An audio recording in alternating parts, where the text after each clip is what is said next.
On this latest edition of Rugby League Down South, Hive Talking, we round up the Broncos' debut game at a new ground. We'll hear from OLSI KRASNIQI and Jamie O'Callaghan, and we'll also get the fans' view of the new facility in northwest London being used by the Broncos. We'll hear from an old gold who's living his dream, local lad James Fisher signing a contract with the club, and we'll talk to MAL ASPEY, Widnes all-time top try scorer, who played with Fulham in 1981 and is now running a pub in Kent. Of course, don't forget you can also download this podcast from the totalrl.com website.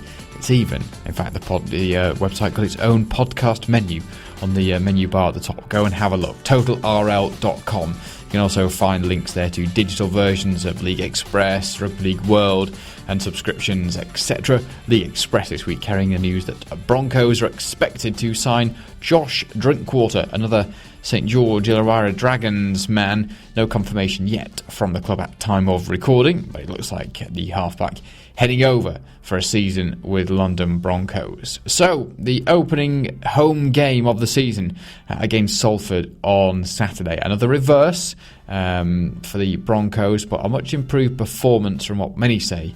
I didn't see the opening game against Widnes, but a few of your comments on that I had on Twitter at Ian Ramsdale. Paul saying the atmosphere was good, the game pretty even till the experience showed. Still think the Broncos are a little lightweight.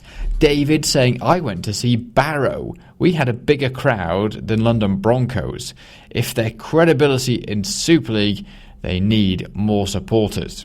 Anthony saying on Twitter at Ian Ramsdale, the Hive is a brilliant venue, but need more flexibility of when to play games. Clash with England-Ireland was just stupid. Interesting, I saw a blog as well from Andy, one that's been published on the feed on Twitter if you've seen it, back the Broncos, but Andy's written something about sort of days that they should play and future thoughts for the Broncos. Interesting about the flexibility of when to play games. It is such a minefield, and maybe it's something we should touch on in the latest or the next podcast that we do, that recording. But there's so many things to consider, and I don't think, this is only my opinion, I don't think you can really plan too much around what else is going on. I'd like to see if there is a definite push or drive to include the community clubs and the extra people that play the game in and around London, then obviously a move to Sunday looks better for that. But I think as an organisation, as a club, you have to, in a way, decide your own way forward and decide what that is and back it. So if they're going to play Saturdays, what they need to do is market the game to people who can go and play on Saturdays. That's how I would look at it at the moment. You're kind of not getting one or not getting the other, are you? But interesting thoughts. As ever, if you want to email your thoughts, you can email rldownsouth@gmail.com. That's also the email address if you'd like to get yourself on the mailing list, which I send out the odd email to Rugby League Down South fans. Or you can, of course, tweet. On Twitter, I'm at Ian Ramsdale, or you can just use the hashtag RLDS, of course, which stands for Rugby League Down South. Now, having completed my post-match routine of filing match reports and doing interviews at press conferences, etc., on Saturday, the first player who came out of the dressing room when I was packing away my stuff was prop OLSI KRASNIQI. I asked him about something I mentioned in the commentary for BBC Manchester, saying he's the club's longest-serving player. He said he was, until Jamie O'Callaghan returned to the club. We'll hear from both of them now. First, OLSI. Well, OLSI, first home game of a new season, a new ground as well. First of all, what did you make of this place? It's nice, mate. It's perfect for us. It's not the biggest ground, but I think towards the end of the season, mid-season, we should start packing the stadium. Lovely stadium, good pitch. Nice football pitch. Yeah, it's nice to be here. What about the performance as well? It was an improvement on last year, an improvement on last week. Still not exactly, I guess, what you want, but improvement is the way forward. Yeah, it's not perfect, but we're getting there. I mean, we've got a real set of young lads, and we still need to gel. We ain't been together that long, and there's not going to make excuses or anything. We do need to be better, but it's only been a week, and we can already tell improvements. Last week we were making mistakes without the ball. giving away silly penalties and piggybacks up the pitch. Today, we were making mistakes with the ball. I mean, I know it doesn't sound great, but it just means at least we have got the ball to play the game. You can't play without possession, can you? And I love you talking about the young lads as well, because I think many people would look at this squad and think, well, you're one of the young lads as well, but you're taking on one of the most senior roles now. Oh, mate, I'm not. I don't see myself as anything like that. I'm 21 and I just want to enjoy it. Do you know what I mean? Like when I mean the young boys, I mean like people like Joel Wicks and that don't have, that experience, but they come into the squad and they do real well. They carry the ball hard and they tackle real hard. So it's hard for them when they don't have big senior players to help them through. That's what I mean. Like I've had a few games and I don't find it as difficult as some of these boys, but when you come into a new squad like that, it's going to be tough. I mean, you know exactly what it's like, don't you? I remember talking to you after your debut when you took a huge sort of welcome to Super League hit, and it's not easy, is it, making that step up for many of these people in the Broncos side at the moment? Yeah, I'm not going to forget that. Kai Luluai bent me enough. But no, it's good for him. Like we don't have the biggest squad, so they're going to get some games out, and it's just a real good experience for him. It was a bit different when I came through because we did have some older players. A lot of them have moved on, so it was a bit different getting into the team. But these boys are all putting their hands up and they're there. No one's shying away from the work. During the week, everyone's doing it tough and doing their running and doing all their gym work and that. No one's shying away from that. So we'll take some time, but we will get there. And a couple of extra bodies to come as well. I've talked about people, having that core of the squad that you had when you first started, and these bodies sort of dripped in as the weeks have gone by, but still a couple more to come as well. Yeah, well, I have no idea who's coming in or anything, but with the group that we've got, I think it's all right. There's not a lot to say apart from everyone's going to try it real hard, and because they're so young, the enthusiasm's there, and everyone wants to do something. So whoever comes in, they're only going to add to what we've got, and it'll be good. Players like Scott Moore coming in, that's a big boost for us. His experience and where he's been, the teams he's played for, and the success he's had in the past. I mean, that will rub off on us sooner or later, and he's already been a big influence. So. And do you think that's probably one of the best points of this team this year, in the fact that they're young and they might be inexperienced, but they're enthusiastic and they want to learn and they want to better themselves? Yeah, well, I'm the same. I'm in that boat as well. I've still got thousands of things to learn, So him coming in, and Matthew Cook being there as well. They're older players, and I'm learning off them every day, every training session. There's always something new to get, and it's just how you apply yourself. And with the group that we've got, everyone's always listening. No one's trying to get their word in or whatever. Everyone just takes what you've got to say on board and practices to make that better. And I think the fans in particular here just want to see progression over the weeks. They weren't expecting a championship winning side to turn up today, but what they wanted was effort and commitment, and they've seen that, and I guess that's what you want to give them, and hopefully, like you say, mid-season things might be happening here. Yeah, but I think we will turn some teams over. It's just sooner or later. Salford, they're a top squad. They've got a lot of good players with international experience, and they'll be good this year as well. And I think, to be honest, the score we had, for us where we are at the minute, I don't think it's that bad. It could be better, but for what we are at the minute, it's probably about right. I think OLSI pretty much sums up the feeling of the squad and the fact that they're still learning and they want to learn, they're keen to learn, and they do have a lot of potential. It's a situation that hasn't been chosen by the Broncos, hasn't it? But that's really what they've got to do, and they've got to make the most of the situation in which they're in at the moment. So OLSI, if he can, if people do pull together as he says, then fingers crossed there's progression and much more learning and development to be done in the future. As we do round up what happened at the first home game of the season for this podcast, I should just mention that I mentioned on Twitter on Tuesday evening, what should the title of the podcast be? I was looking at the Hive and what people made their facilities in the first home game, and I said, what should the title of the podcast be? Plenty of suggestions flooded in. These are great, so I thought I'd include them. Matt says that you should call it Buzz at the Hive. That was nice.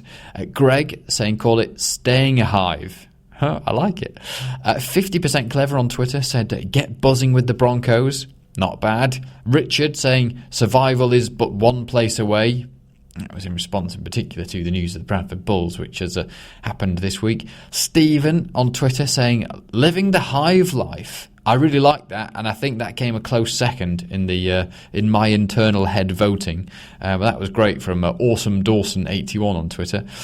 Di saying the Hives versus the Hive Knots. Hashtag RLDS. Like that. That was good. Probably be third. Stefan, London, the real hival or the survival of the fittest.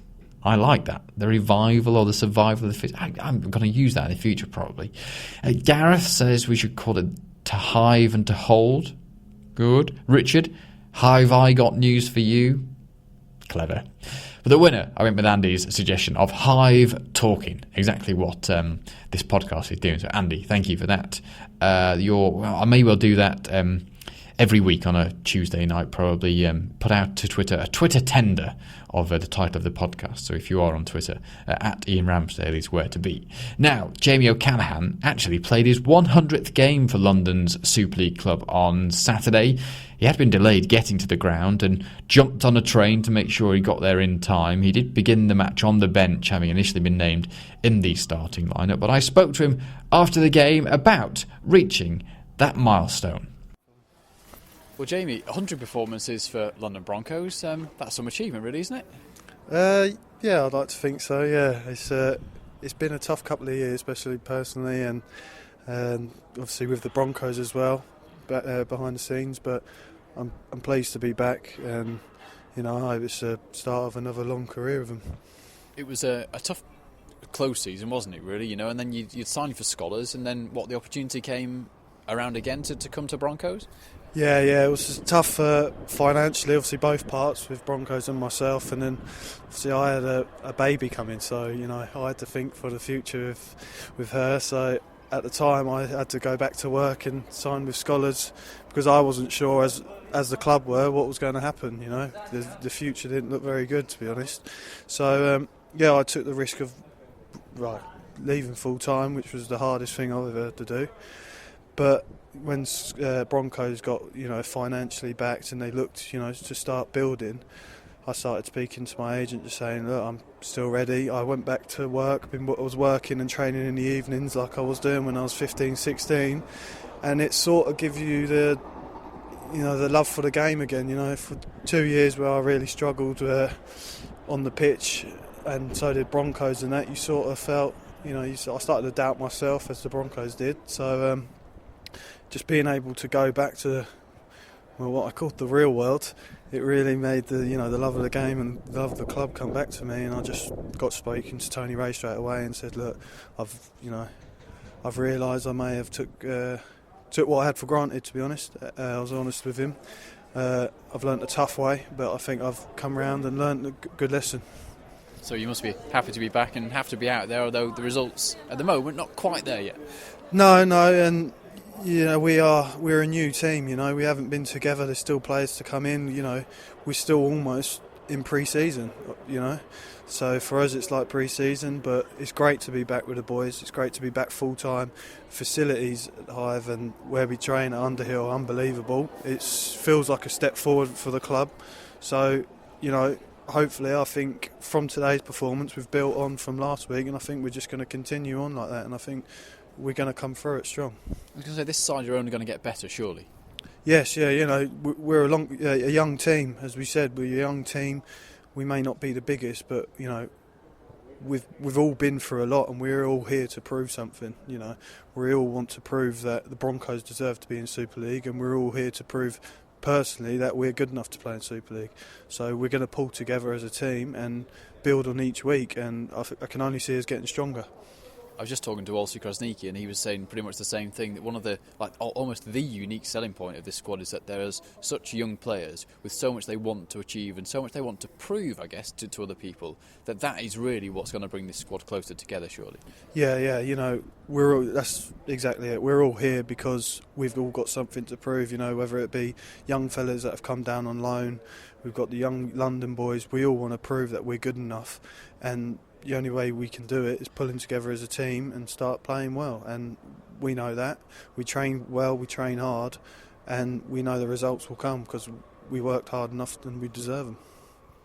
I thought it was a great interview from Jamie O'Callaghan, very honest, and he pretty much says that he'd taken things for granted for a while, but got back in touch with Tony Ray and said, time's right, I want to do this is the right thing to do. So credit to him for that, and let's see, and let's hope that there is again a play with more progression, more passion for what's going on now. I think Jamie would happily say that he maybe hasn't been as good as he could be over the last couple of years. So I got onto a couple of high balls at the weekend. Looked fairly steady.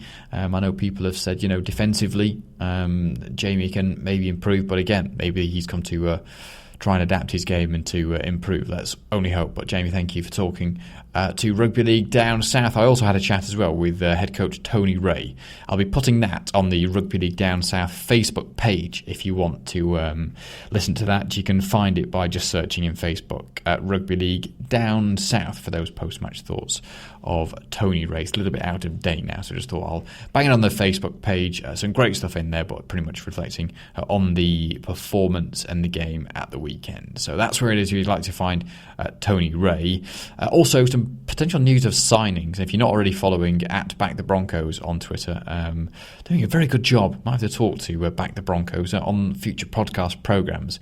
But there's a lot of digging around trying to find out what's happening with various people. It's been very valuable to me in particular with the other ventures that I'm on, not having too much time really to dig around in rugby league circles during the week at the moment. But he says Josh Drinkwater's to arrive Thursday morning this week, and Via a week later too, so hopefully that's next week. But Josh Drinkwater still not confirmed, as I said before, from the club at time of recording, but highly tipped to join the Broncos. Also says Back the Broncos on Twitter, London Broncos loyal as he calls himself. Also Solomona says his visa is complete and being delivered from Sydney and should be here this week, early next week. So Denny Solomona is on his way over soon too.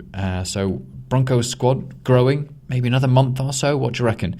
We'll get to know pretty much what this squad are up to, although it's going to take a while, isn't it, for them to bed in. So maybe slightly longer than that, maybe 8 games in, between 8 and 10, maybe see what's happening. But talking of fans as well, I wanted to find out what you made of the day at the Hive. I mentioned your tweets, or a couple of the tweets that I'd got a little earlier, but after the game I dived into the bar at the Hive to chat with a few of the people in there. Well, one of them, as it turned out, as you'll hear. I've just dived into the bar after the game. Who I found? What's your name, sir? Jim. And do you want to be involved? What's your name? Okay, just Jim. Jim, what do you think of this place? I think the venue's very good. Very pleased with it. Improvement on the stoop. And I'm really, I'm really confident that this will be a good base for us. And I think we're going to improve from today's performance. What do you think today? Semi-disappointed. I didn't expect us to win. I know it's negative. But I think we just tailed off at the end of the first half. We didn't really come from that. But not that, it wasn't too bad. So I'm really confident moving forward. I was going to say, this side is surely going to get better. There's more players arriving. More players to come and they haven't in. had much time together, have they? They haven't, and that shows. They're not playing together as a team, but I think that will improve. And how long have you been following them? Since 1997. That's quite a while then. Yeah. It's been a tough off-season, hasn't it? How much attention did you pay? All the time, it was a tough off-season. I know we had administration problems this year. We went to administration in 2005, but I think we always seem to come back, and there's a great team of supporters that always seem to support us, and a good support base for the club going forward. I think there was 1,246 here today. It seemed more than that. We need to get more people in, but I think the owner of Barnet, it's in his interest to promote the club more and get more people coming in, because he's going to get the profit from that. But I guess, if you have a reasonably small crowd in this small stadium, It's it'll start to it's feel a lot full. better than a small crowd in a big stadium. And so what do you think for the season for them? What can they do? I mean, realistically, is it just avoiding relegation? It's Is that avoiding relegation, yeah. And at least then we've got something to build on. So, yeah, I'm quietly confident. Really? Yeah. You think they'll do it? I think they'll avoid relegation. You hope they'll do it? No, I think they will avoid relegation. I know we'll be biting our nails toward the end of the season, but I think we'll do it. It's like that every year, though, isn't it? So No, only until the last couple of years. Before that, we were all right. Okay, well, Jim, thanks for talking to us. Okay, that's great.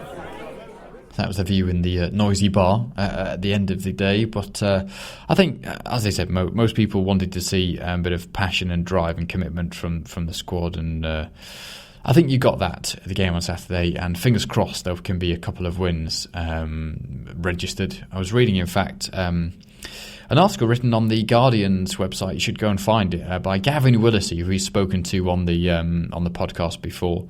Big supporter of rugby league in London, and he's the author of the No Helmets Required book, if you recognise the name. No Helmets Required is the book that he's written, and that's the name of his blog that he's writing articles for The Guardian every month. And he mentions being at the game on Saturday and what he made of it, and what he made of the experience. Well worth a read if you want to go and find out the thoughts of Gavin Willisey. And he mentioned that, looking at wins, if I remember this, I can paraphrase it correctly, he says, looking at the previous few years, you have to win about 7, but probably 9 games to finish in the top 12 of the division.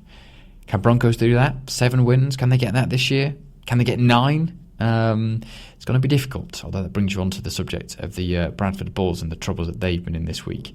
Not easy times for them, is it, at the moment? Gary sending me a message on Twitter saying, to be honest, we shouldn't take any pleasure in the difficulties of the Bradford Bulls or gloat.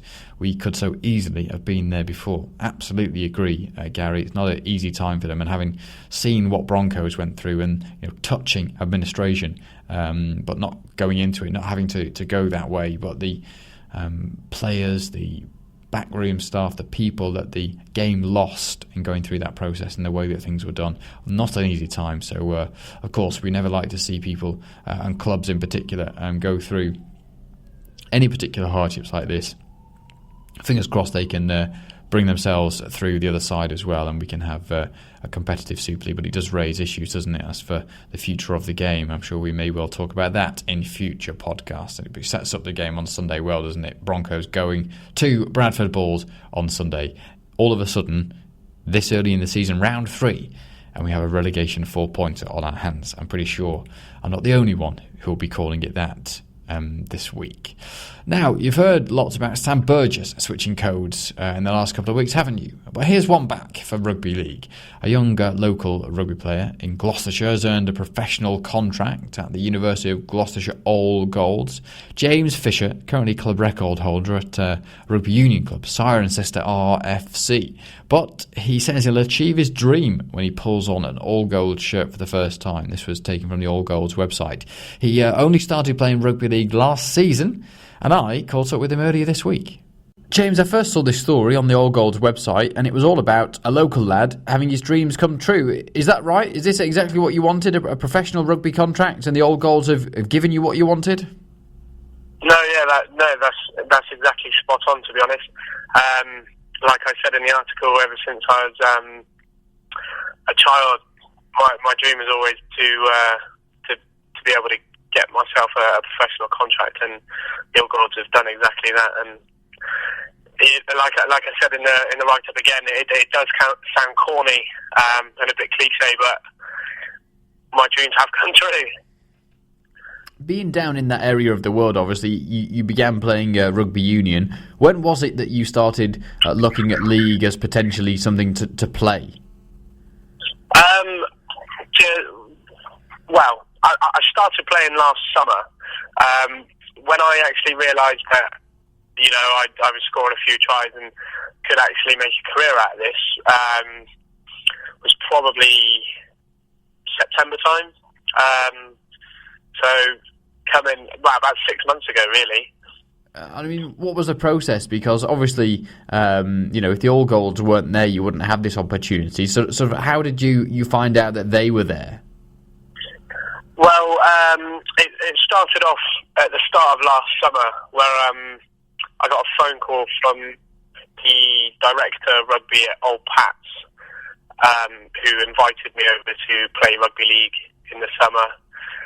and I was kind of not really left alone by the old Pats rugby league skipper Darren Moore, who kept badgering me to play, and eventually, to start with, I thought, yeah, do you know what? I'll play through the summer. It'd be good fitness, so my fitness levels wouldn't drop. It'd be a good bit of fun whilst the union season was on a break. And so Darren would text me every Saturday, kind of asking me to play, and even weekends that I couldn't play, it'd still be on my case. And they told me that old Pats and the All Golds were kind of dual coded. So that was a little bit more of an incentive to go over there and to kind of prove what I could do. But I didn't really kind of sink in to start with just how big it was, because before I hadn't really heard of the All Golds. I didn't even realise there was a professional rugby league team down in the southwest. So just kind of took it with a pinch of salt and played during the summer. Played pretty well, and that was when I first started to realise that maybe I could make something out of this. What have you made of the All Golds as well? Like you say, you didn't know that there was a professional outfit there. How has it been? Obviously, with you finding the club and being involved now. I know it's been an experience already. The guys up there are, cracking lads, and they've been more than helpful. Brad, the head coach, as well. I'm relatively new to the game, and I'm constantly learning, and I'm still trying to learn my trade on the wing. So having those boys around, because they're telling me where to go, they're telling me where I shouldn't be or what I should be doing. So they've been really good, and the setup at the Oxford campus where we train is really good. It's kind of like being back at Harbury in a way, with the vigorous training and the equipment that they have. What about the relationship between Union and League down there? It's obviously quite a spicy relationship across the country, but what have your family and friends and Union mates made of your switch to League? They've been really supportive, to be honest with you. I mean, everyone that I know up at Cirencester, we were all the same. This time last year, we had no idea just how big League was growing in the southwest. Now they've realised kind of what's happened, and anyone who's ever knows me knows how much I love playing rugby, whether it's Union or League. Just get me on a rugby pitch and put a ball in my hand, and I'm the happiest guy in the world. So whether it's Union or League, I think they're all kind of happy for me, and that I've kind of made something in rugby. So they've been really supportive, and I don't think they mind too much that it's not Union, to be honest. And does it show that links with or between a League and a Union club can well work, because this is all born out of that partnership of playing a summer and a winter season, and from a rugby league perspective, in terms of trying to grow the game so it can match Union across the country, it seems like pairing with Union clubs is a great way to go about it. Yeah, I mean, there's so much undiscovered talent around all these Southern Union clubs that being paired with a League club would be so beneficial. I mean, they're not so dissimilar, to be honest with you, in the fact that I mean, this is coming from my perspective as a winger. I played wing for Old Pats at the start of at the start of the season, and it's not too dissimilar. The roles aren't. There are a few different tweaks, so to speak, that I've got to kind of get used to, but it's not hard to make the switch, to be honest. Well, from Union to League, anyway. And how much are you looking forward to the season getting going? Like you say, you started a union season. You're now involved with the All Goals. I bet you can't wait, can you, to pull on one of those jerseys?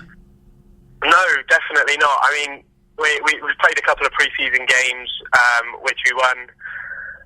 I have a feeling that when we start the season off up at York on Sunday, that it's going to be a whole different kettle of fish, and the standard's just going to be, probably up another couple of levels.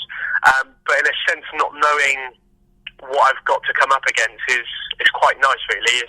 Because I'm one of these players that, no matter who I play, get really nervous before a game, and not knowing what I've got to come up against kind of makes the trip a little bit easier. But as soon as I get on the pitch, the nerves kind of go. It turns into adrenaline, and I'm just ready to do what I'm capable of, really. But yeah, I'm really looking forward to it, and pulling on that jersey for the first time would be a special day for me, I think. And you mentioned, the hidden talent or the undiscovered talent that is around in the southwest and the south. You're not the only one, are you? There's plenty more of you, hopefully, in the pipeline to come. Yeah, I mean, I've played in the Western Counties North for Cirencester for the last 7 seasons, and I've played with and I've played against players that are more than capable to make the step up. I think they just need the right person to back them. I'm quite lucky to have Brad came and watched me in the summer up at Pat's and saw something in me, and gave me a shot, and I had a month's trial and I proved myself in that month. I think most of the guys around the southwest who are capable of doing it just need that one person just to get behind them a little bit and give them an opportunity, and then it's all up to them really whether they want it or not. And you say Brad, but yeah, I was quite lucky in that sense. And you say Brad came to see you and saw something and thought he could work with it. You can score a couple of tries, can't you? You've got quite a good try-scoring record. Is it 5 back-to-back games or something like that? And a kicking record as well? Yeah. For Cirencester, the last 5 senior first-team seasons that I've played, I've been the top try-scorer. I knew there was a 5 in there somewhere. The last 5 seasons. So, I'm not leaving Cirencester behind completely. I'll always go down and watch the boys and support the boys because, ultimately I am a Siren boy at heart. But, I'm not leaving them for good, and I think quite a few of them will be down on a Sunday to support me and to kind of get me fired up for the game.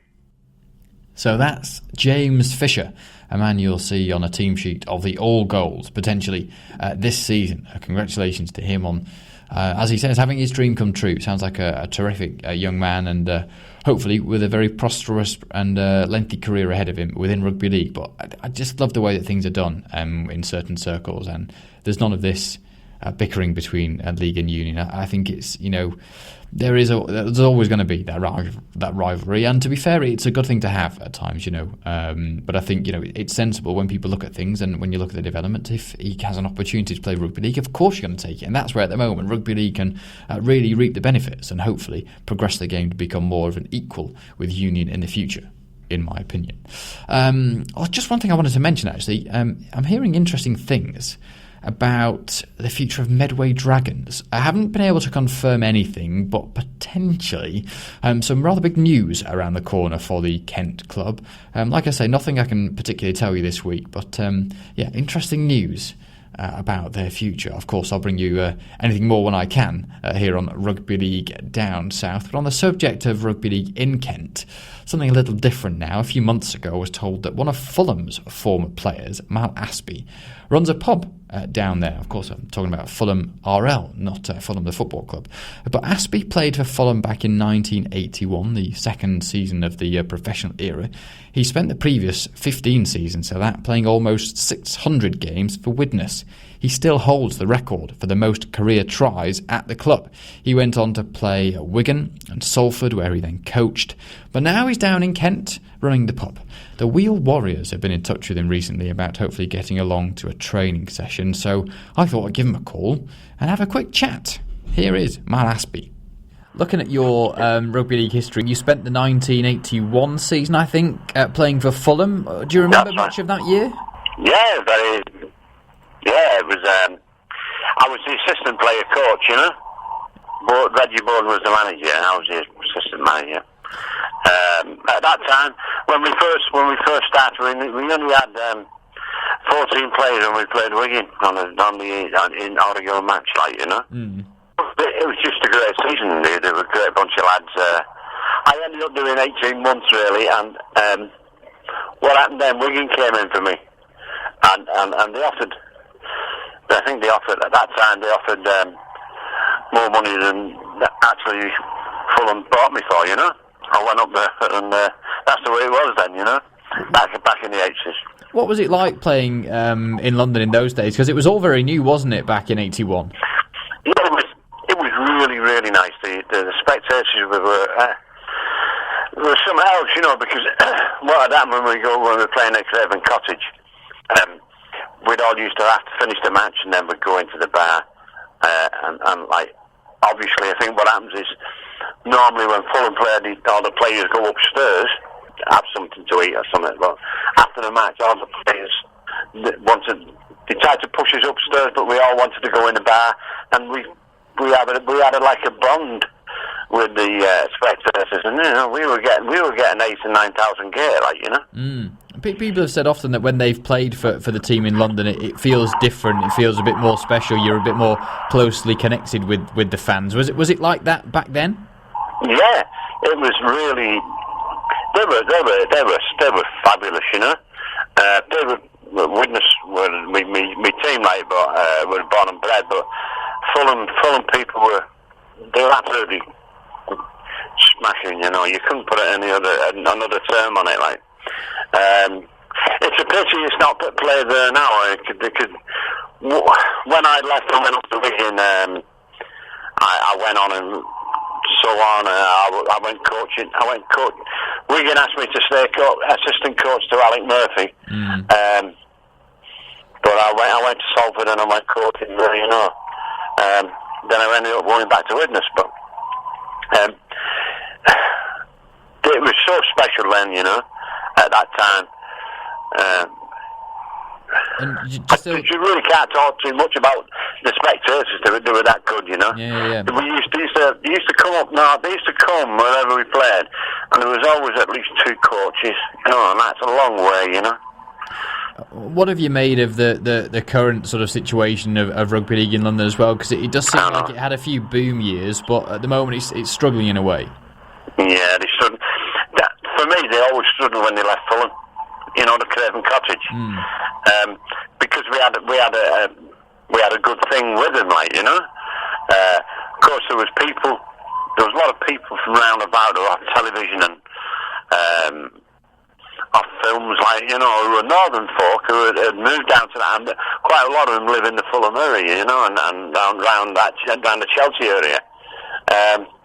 So they used to come and watch. So it became quite a thing if we did go upstairs and have a chat. They were all up there, and the next minute, all these TV people and film stars, they come down into the bar. So that's how it became a great relationship. You understand? Because they were meeting the spectators who normally they don't see, and when they see all the players enjoying themselves with the proper spectators who go in the bar, who paid a lot of money to go travelling away and whatnot. It was just great to see, and that had a great thing, you know, going. And back then as well, there wasn't too much of an emphasis on the development of young talent and, you know, any academy sides and stuff like that. Have you been impressed by what's been done in London in that area over the last few years? Well, they've done well because they've got all these the scholars, and there's the scholars, and now we've got this one at the Weald. But we tried to start it off with the schools. We wanted to come down and because we wasn't full-time professional then, you know. No. It was only like semi-pro, like, and we wanted to come down and go around to the schools, which would have been a lot better You know, you must have got a lot more folks doing it, mate. But anyhow, that didn't rock. But they're doing a great job at the moment because there's quite a lot of rugby played in the south of England. Yeah, rugby league, anyhow. And I think I've got in touch with you via the Wheeled Warriors. They're a local club near you, are they? That you've become known to. Well, they actually phoned me up yesterday. I think they're doing some pre-season stuff now, like, you know. And they're in Tunbridge Wells, or I'm in Tunbridge. Tunbridge Wells is the next town on, like. Yeah. And that's where they train. So I haven't phoned me back yet. I think that's what he wants me to do. Is come down and possibly do a bit of coaching here and a bit of bull, really, isn't it? Like, you know. I was going to say it'd be great to get you along if you were going to go down there. I'm sure just anything you were to do there, they'd appreciate. Yeah, I'm sure they would, like, you know. You've obviously still got the passion for the game. I guess you still watch it. You're still keen. Yeah, I still watch it.